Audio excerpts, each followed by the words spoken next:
CM योगी ने नियुक्ति पत्र किए हैं वितरित और आपको बताते चले कि 1112 कनिष्ठ सहायक को पत्र वितरित किए हैं। 22 एक्सरे टेक्नीशियन को पत्र वितरित किए। कार्यक्रम को संबोधित कर रहे मुख्यमंत्री योगी आदित्यनाथ क्या कुछ कह रहे, सीधे रुख करवाते हैं। भर्ती केवल इन 8 वर्षों के अंदर संपन्न हुई है, जिसमें से अभी हाल ही में 60,200 से अधिक पुलिस कार्मिकों की भर्ती भी संपन्न हुई।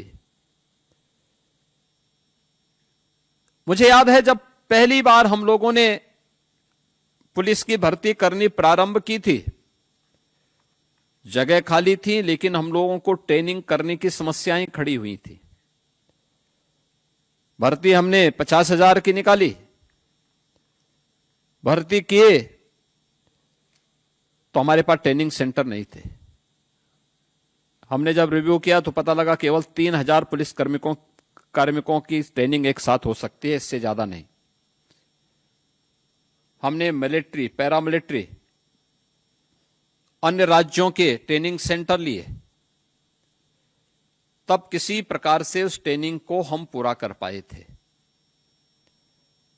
और इस बार हमने 60,200 पुलिस कार्मिकों की भर्ती की।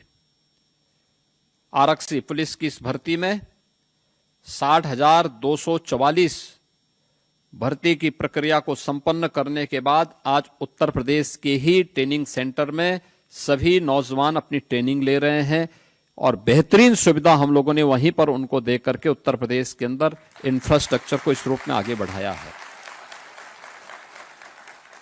कहां 3,000 की ट्रेनिंग नहीं हो पाती थी, आज 60,000 से ज्यादा उत्तर प्रदेश के नौजवान उत्तर प्रदेश में ही ट्रेनिंग ले रहे हैं। भर्ती की प्रक्रिया में भी ऐसे ही होता था। और किस प्रकार की भर्तियां होती थी, हमें बहुत सारी भर्तियों को उस समय सीबीआई को देना पड़ा था। इस समय आप देख रहे होंगे एक व्यक्ति 8-8 जगह में नाम लिखा करके पैसा लिए जा रहा था, वो तो जब जांच में सामने आया तब पता लग रहा है ये कौन लोग हैं। ये वही लोग हैं जो एक परिवार के लोग पैसा लेकर के और ये भर्ती करते थे और उत्तर प्रदेश की जनता को इस प्रकार के लूटते थे, जो लूट आज उस रूप में देखने को मिली। वो भर्ती 2016 की भर्ती है वो, और जांच करवाई थी हम लोगों ने, चल रही है जांच अभी। वो जांच समय पे हो जाएगी तो बहुत सारे ऐसे महाभारत के रिश्ते अब बाकी का जीवन जेल में ही बिताने के लिए मजबूर होंगे, क्योंकि उनके कारनामे ऐसे थे कि वे कारनामे उत्तर प्रदेश को लगातार धरातल की ओर लेके जा रहे थे। विकास की बुलंदियों को छूने की बजाय उसको गर्त की ओर धकेलने में सहायक हो रहे थे, और यही होता था। यह उत्तर प्रदेश जिस पर प्रकृति और परमात्मा की असीम कृपा है, वह उत्तर प्रदेश को बीमारू बना दिया। जब प्रदेशी बीमारू हो गया तो नागरिकों के क्या हाल होते रहे होंगे। पहचान का संकट खड़ा हो गया, नौजवान को नौकरी नहीं, बेटी सुरक्षित नहीं, व्यापारी असहाय रहता था, किसान आत्महत्या करने के लिए मजबूर होता था। यहां पर परंपरागत उद्यम बंदी की कगार की ओर जा रहे थे। चारों ओर अव्यवस्था थी, अराजकता का सा वातावरण था। कोई भी पर्व और त्योहार आता था उससे पहले दंगे शुरू हो जाते थे। पर्व और त्योहार उत्साह और उमंग के लिए होते हैं, सामाजिक सद्भाव के लिए होते हैं, लेकिन उत्तर प्रदेश में उल्टा होता था। लेकिन आज पिछले 8 वर्ष में कोई भी व्यक्ति हो, कोई भी समुदाय हो, कोई भी जनपद हो, पर्व और त्योहार के एक मानक है, एक स्टैंडर्ड है। उस स्टैंडर्ड के अनुसार ही लोग उत्साह और उमंग के साथ उन आयोजनों में भागीदार बनते हैं। सामाजिक सौहार्द भी है। यह सामाजिक सौहार्द राष्ट्रीय एकता को भी संबल देता है। हर एक व्यक्ति के मन में एक नया उत्साह है, उमंग है, और केवल यह उत्साह और उमंग अब केवल पर्व और त्योहारों के लिए ही नहीं है। ये उत्तर प्रदेश के विकास का एक जज्बा लेकर के उसे आगे बढ़ाने में भी बड़ी भूमिका का निर्वहन कर रहा है और हर एक विभाग ने अपने स्तर पर कार्य करना प्रारंभ किया। यही परिणाम है। जिस उत्तर प्रदेश की अर्थव्यवस्था आज से 8 वर्ष पहले, यानी 70 वर्षों में हम लोग केवल 13 लाख करोड़ तक पहुंचे थे, आज वह उत्तर प्रदेश इस वित्तीय वर्ष के अंत तक 35 लाख करोड़ की एक अर्थव्यवस्था बनने जा रही है। यानी जो कार्य 70 वर्ष में नहीं हो पाया, उससे भी 2.5 गुना वृद्धि हम लोगों ने मात्र 8 साढ़े 8 वर्ष के अंदर उससे बेहतर गति देकर के उत्तर प्रदेश को आगे बढ़ाने में सफलता प्राप्त की है। ये सफलता तब प्राप्त की है जब उत्तर प्रदेश के नौजवानों को उत्तर प्रदेश के अंदर नौकरी की गारंटी मिली।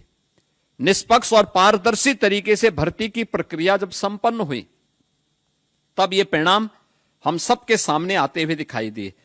मैं यहां पर जब चिकित्सा शिक्षा और चिकित्सा स्वास्थ्य की बात कर रहा हूं, आपने देखा होगा इसी सभागार में हम लोगों ने इससे पहले स्वास्थ्य विभाग की 1354 स्टाफ नर्स की भर्ती भी सफलतापूर्वक संपन्न की थी। स्वास्थ्य विभाग के 7182 एएनएम भी सफलतापूर्वक भर्ती करके उन्हें नियुक्ति पत्र यहीं पे वितरित किया था। 1102 स्पेशलिस्ट चिकित्सकों की भी भर्ती की प्रक्रिया करने के बाद उन्हें नियुक्ति पत्र वितरण का कार्य भी किया गया। चिकित्सा शिक्षा विभाग के 278 जो एसोसिएट प्रोफेसर्स थे, उनकी भी भर्ती की प्रक्रिया को संपन्न किया और उत्तर प्रदेश के जो हमारे बड़े बड़े चिकित्सा संस्थान हैं, उनके लिए 2142 स्टाफ नर्स की भी भर्ती की प्रक्रिया को सफलतापूर्वक अकेले एक विभाग के स्तर पर इतनी भर्ती की प्रक्रिया संपन्न हुई, जिन्हें नियुक्ति पत्र देकर के आज वे उत्तर प्रदेश के विकास में अपना योगदान दे रहे हैं। यही उत्तर प्रदेश है जिसके बारे में डिप्टी सीएम श्री ब्रजेश पाठक जी कह रहे थे कि उत्तर प्रदेश में गवर्नमेंट मेडिकल कॉलेजेस 17, जनपद हैं 75, आबादी उस समय 20 करोड़, आज वो 25 करोड़ के आसपास, लेकिन मेडिकल कॉलेज 17 थे। आज उत्तर प्रदेश के अंदर सरकारी और निजी क्षेत्र को मिलाकर के देखेंगे तो जो पहले 40 मेडिकल कॉलेजेस थे, जिसको बनने में 100 साल से ज्यादा लगे थे, आज उसी उत्तर प्रदेश में हम लोगों ने पिछले 8 साढ़े 8 वर्ष में मेडिकल कॉलेजेस की संख्या बढ़ा करके 80 से ऊपर हम पहुंचाने में सफल हुए हैं और आज 1 डिस्ट्रिक्ट 1 मेडिकल कॉलेज या उत्तर प्रदेश की पहचान बन रही है। मेडिकल कॉलेज बनेगा तो केवल मेडिकल कॉलेज एडमिशन ही नहीं होते हैं, उसमें मेडिकल के प्रोफेसर भी, एसोसिएट प्रोफेसर भी, असिस्टेंट प्रोफेसर भी, उसमें अन्य क्लेरिकल स्टाफ भी, उसमें स्टाफ नर्स भी, फार्मासिस्ट भी, टेक्नीशियंस भी, इन सब की भी भर्ती होती है। इस सभी भर्ती की प्रक्रिया के साथ जोड़ करके उन सबको भी नौकरी दी गई। वह भी उसके साथ उन्हें वहां पर हर एक मेडिकल कॉलेजेस में बड़े पैमाने पे ये सभी पद देने के साथ वहां भर्ती की प्रक्रिया को भी उसी रूप में आगे बढ़ाने का कार्य किया गया। परिणाम है कि आज जनपद स्तर पर लोगों को सुविधाएं मिलनी प्रारंभ हुई। पहले आपको किसी भी हॉस्पिटल में आप जाते थे तो हॉस्पिटल बंद मिलता था, दवा नहीं मिलती थी, डॉक्टर है तो दवा नहीं है, दवा है तो डॉक्टर नहीं है, अगर दवा और डॉक्टर उपलब्ध है तो बिजली नहीं है, कोई सुविधा नहीं मिल पाती थी। आज उत्तर प्रदेश मेडिकल कॉरपोरेशन के माध्यम से दवाइयां भी उपलब्ध हो रही हैं, तो 5 करोड़ 34 लाख से अधिक परिवारों को यानी अगर एक परिवार में 5 लोग भी होंगे ना, तब भी आप अनुमान कर लीजिए कि कितनी बड़ी संख्या से लाभान्वित हो रही है। यह आयुष्मान भारत कार्ड की सुविधा से यहां पर उत्तर प्रदेश के अंदर लाभान्वित हो रही है। लगभग 80 लाख से ऊपर लोगों ने आयुष्मान भारत की सुविधा का लाभ अब तक लिया है, जिसके लिए लगभग 3000 करोड़ रुपए से अधिक की राशि उत्तर प्रदेश सरकार ने भारत सरकार के साथ मिलकर के पेमेंट किया है उन गरीबों की बेहतर चिकित्सा सुविधा के लिए। अभी हाल ही में हम लोगों ने उत्तर प्रदेश के शिक्षकों के लिए कैशलेस मेडिकल सुविधा की घोषणा की है।